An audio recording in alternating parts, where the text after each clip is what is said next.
আকাশে ছোঁয়ার গল্প সাজায়, শূন্যে ওড়ার ছন্দে মেতে।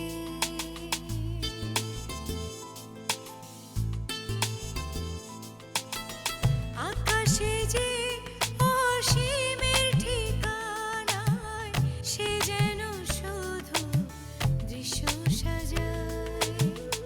যত গল্প ধাঁধায় হাত বাড়ালে বুঝি কেউ নেই, আকাশ ছোঁয়ার গল্প সাজায়, শূন্যে ওড়া ছন্দে মেতে।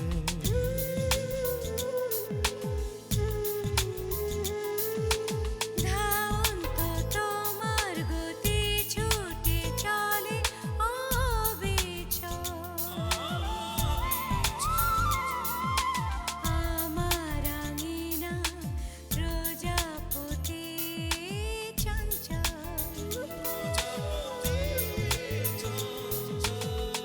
উড়ে উড়ে যায় কত অলি গলি অবিরত, যত গল্প ধাঁধায় মন বাড়ালে বুঝি কেউ নেই।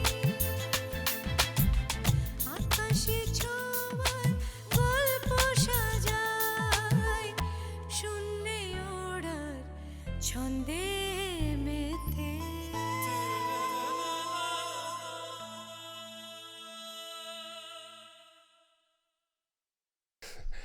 বুঝলাম তিনি একজন সাধারণ মাসির মতো তোমাকে অত্যন্ত স্নেহ করেন এবং তুমি যাতে জীবনে মানুষ হতে পারো সেইভাবে তোমাকে গড়ে তোলার জন্য আধুনিক এবং বুদ্ধিদীপ্ত পরামর্শ দিতেন। তাই বলো, এখন আর তোমার খচখচ করে না? এখন তো তোর চিঠি আমি দিলেও পড়ি না, কিন্তু আমি একটা জিনিস তোকে বলি, আমি চাই তুই সারা জীবন রমনা মাসির সাথে যোগাযোগ রাখবি, কারণ তিনি সবসময় ঠিক কথাটাই লিখেন।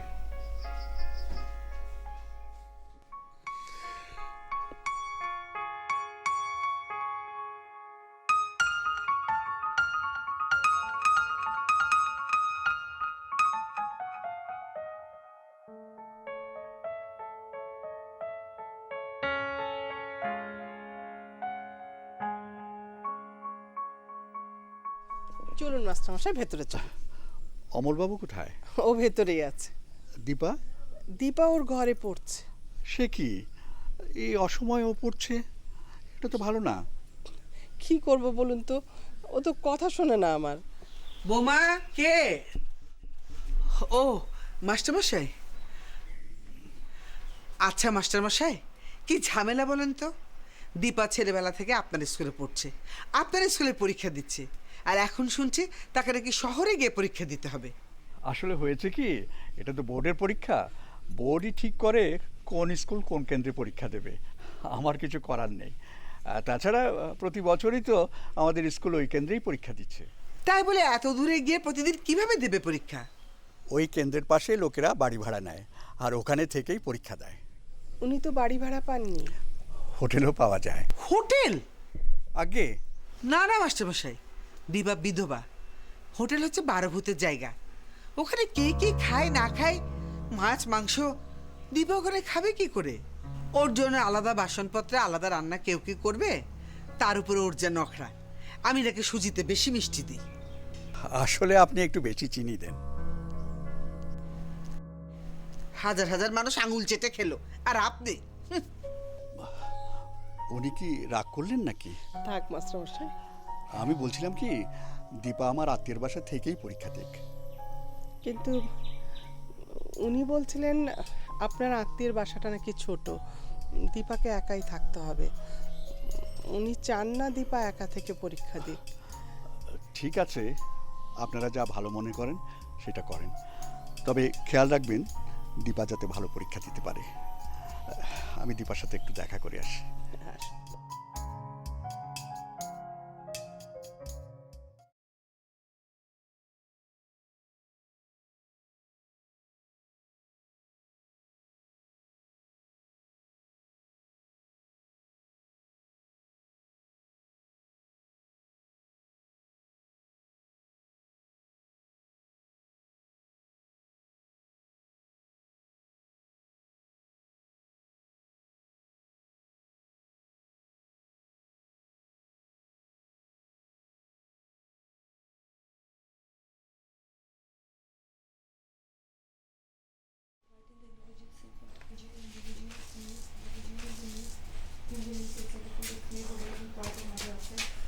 This is very bad. পরীক্ষা সামনে বলে সারাদিন পড়তে হবে নাকি? ফ্রেশ হতে হবে না? বিকেলে বেরোবি, ঘাসে পা রাখবি, আকাশের নিচে ঘুরে বেড়াবি, বুঝেছিস? জি মাস্টারমশাই বসেন।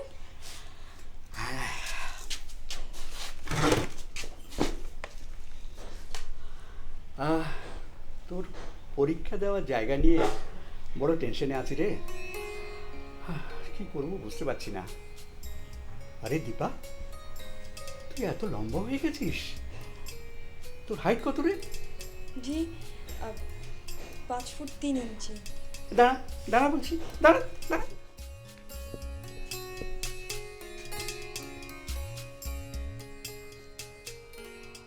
সর্বনাশ, তুই তো দেখছি আমার চেয়ে 1 ইঞ্চি লম্বা। হ্যাঁ, তা হতে পারে মাস্টারমশাই, কিন্তু আপনি তো আমার থেকে এক জীবন বেশি লম্বা। বাহ, বেশ কথা বলা শিখেছিস না? বেশি বেশি কবিতার বই পড়া হচ্ছে। হ্যাঁ, বিফোর এক্সাম নো পোয়েট্রি। জি কিন্তু তো থাকার জায়গার তো এখনো সমাধান হলো না রে। জানেন মাস্টারমশাই, আমার মাঝে মাঝে মনে হয় আমার বোধহয় পরীক্ষাটা দেয়া হবে না। আরে না না, এত ভেঙে পড়লে চলে? অঞ্জলি, চিঠি। কার চিঠি? দীপার। কে লিখেছে? রমলা নিশ্চয়। হ্যাঁ, রমলা সেন পাঠিয়েছেন রেজিস্টার্ড চিঠি। কেন এত চিঠি লেখে কেন? সমস্যা কি? অমর বাবু, অমর বাবু, অমর বাবু, কিছু মনে করবেন না। আপনি কিন্তু দীপার ব্যাপারে আপনার দায়িত্ব পালন করছেন না। আজ বাদে কাল ওর পরীক্ষা, এখনো থাকার ব্যবস্থা হয়নি। সরি, ও আমার প্রিয় ছাত্রী, সেজন্যই কথা বললাম। আপনি কি জানেন, ও ঘরে মন খারাপ করে বসেছিল এই ভেবে যে ও পরীক্ষা দিতে পারবে না। মাস্টারমশাই, আপনার রাগের কারণটা আমি জানি। আমি ওর থাকার জন্য বাসা খুঁজছিলাম, কিন্তু 2 মাসের নিচে কেউ ভাড়া দেবে না। খরচের ব্যাপারটা একটু বেশি হয়ে যায়। মানে তারপরে আমি অনেককে বলে রেখেছি, খোঁজ পেলে আমাকে জানাবে। যদি ব্যবস্থা না হয় তাহলে? কই চিঠিটা দীপাকে দাও।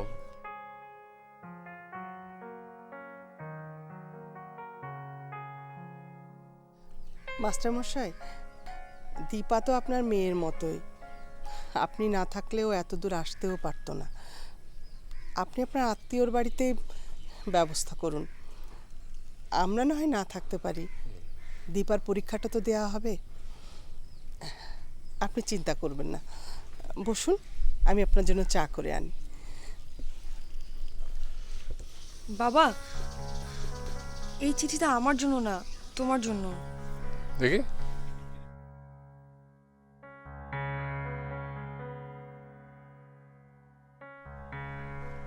একেই বলো যোগাযোগ। কি হলো আবার? দীপার পরীক্ষা কেন্দ্রের কাছে রমলা সেনের বন্ধুর একটা রেস্ট হাউস আছে, সেখানে দুটো ঘর আছে। তাকে বলে রমলা সেন ওর থাকার ব্যবস্থা করে দিয়েছেন। সত্যি বাবা? সত্যি মানে 100% সত্যি। খুবই ভালো সংবাদ, খুবই ভালো সংবাদ। হ্যাঁ, সবই তো ঠিক আছে, কিন্তু মাকে। কেন, ওনার কি সমস্যা? মহিলার চালচলন মা বিশেষ পছন্দ করেন না। কেন, ওনার চালচলনের কি কোনো সমস্যা আছে?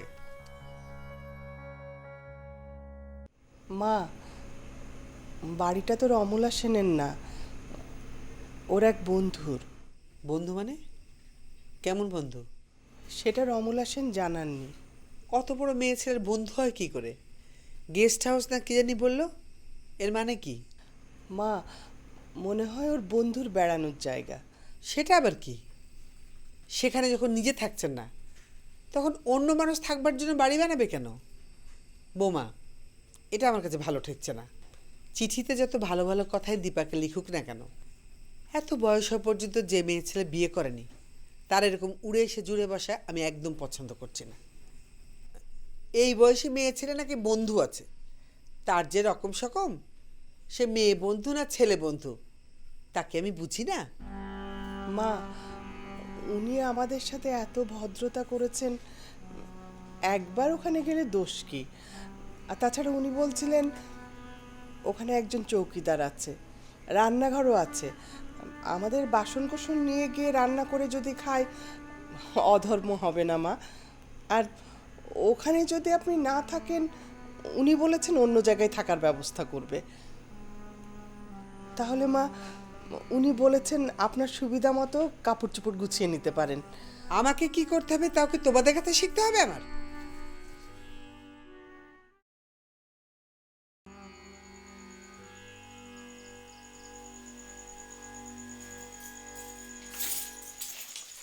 আমি বুঝতে পারছি না মা এরকম রেগে আছেন কেন।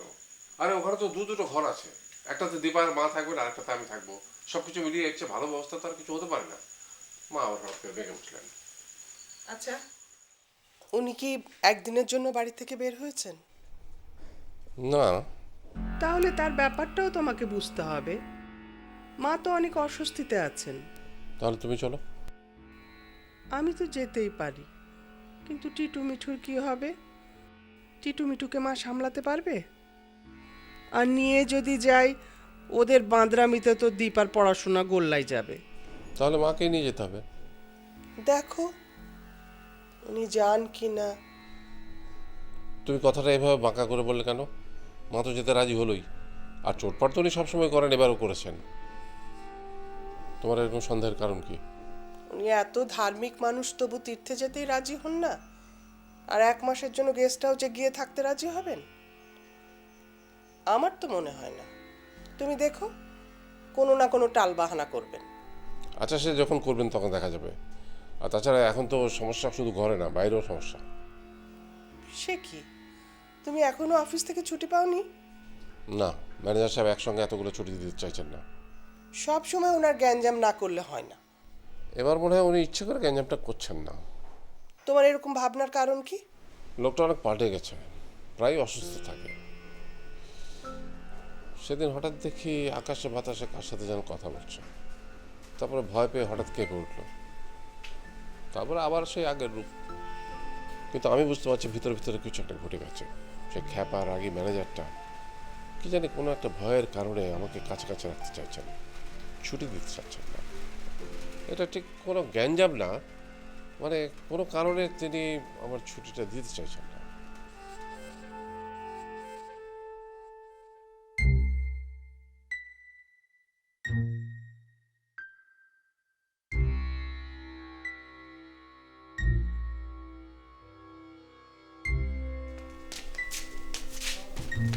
শুয়ে পড়।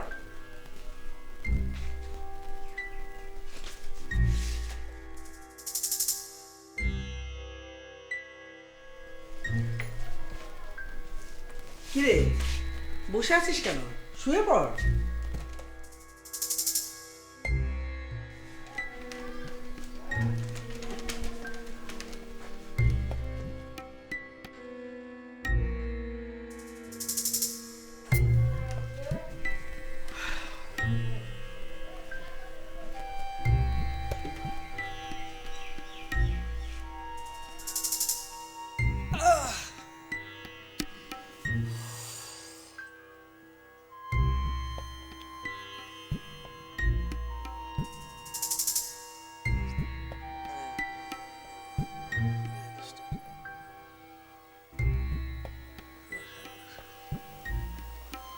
এই কাঁথাটা গায়ে টেনে নে না, ঠান্ডা লাগবে তো।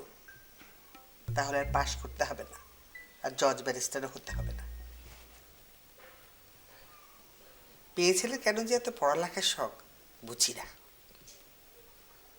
ঠাম্মা, তোমাকে না বলেছি তুমি এত মেয়ে ছেলে করবে না। কেন? মেয়ে ছেলে বললে দোষ কি? মেয়ে ছেলে কোন ধরনের কথা? তোমাকে না বলেছি বয়স কম হলে বলবে মেয়ে, আর বেশি হলে বলবে মহিলা। মেয়ে ছেলে কখনো বলবে না। 100 বার বলবো। মেয়ে ছেলে বলে চার যায় নাকি? সারা জীবন লোকে আমাদের মেয়ে ছেলে বললো, আমাদের কিছু হলো না, আর ওনার গায়ে ফুসকা পড়ে। হ্যাঁ পরে। ঠক।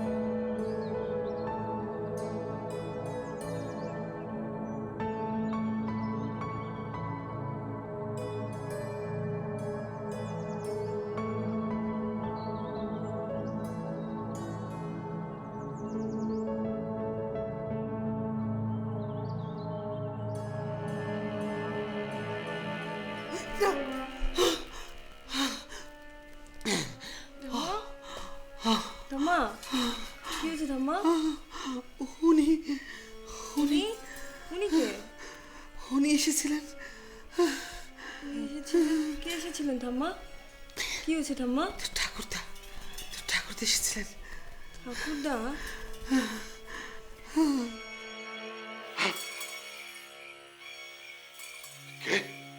ম্যানেজার ম্যানেজার আমি আসলাম।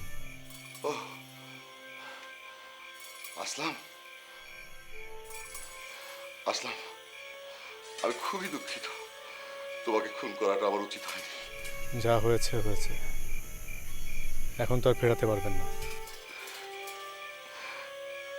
তুমি কি আমাকে ক্ষমা করবে আসলাম? করব,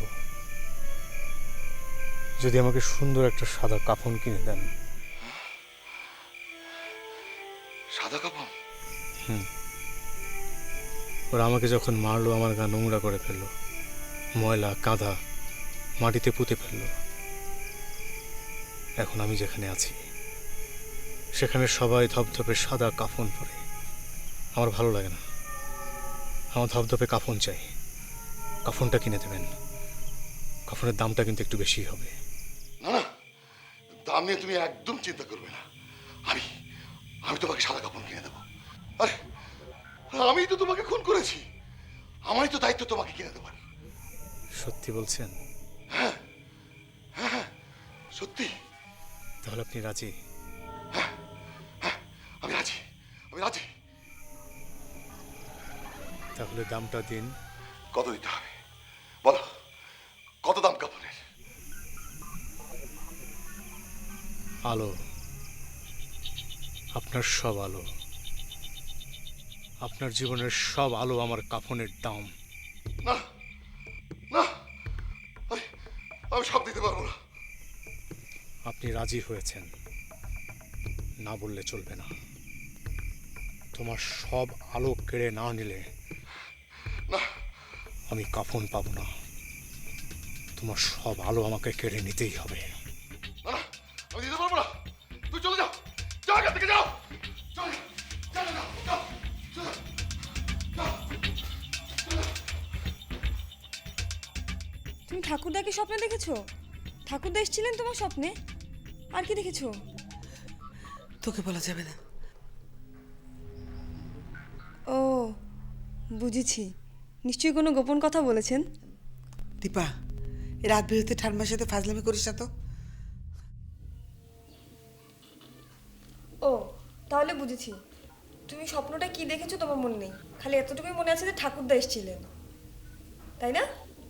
না না, আমি স্বপ্ন ভুলিনি, আমার সব মনে আছে। কিন্তু ঠাম্মা, তোমাকে তো আমি কখনো স্বপ্ন দেখে এভাবে জেগে উঠতে দেখিনি। আজকের স্বপ্নটা এমন, আমার খুব ভয় লাগছে। তুমি অনেক ভয় পেয়েছো ঠাম্মা? হ্যাঁ, কিন্তু আমার জন্য না, তাহলে? তোর জন্যে। আমার জন্যে? স্বপ্নে তুইও ছিলি। আমি? কি হলো বলো তো? তুই আর আমি নৌকো করে যাচ্ছি আর নদীর জল দেখছি। কিছুক্ষণ পর চোখ তুলে দেখি তোর ঠাকুরদা বসে আছে। ঠাকুরদা? হ্যাঁ,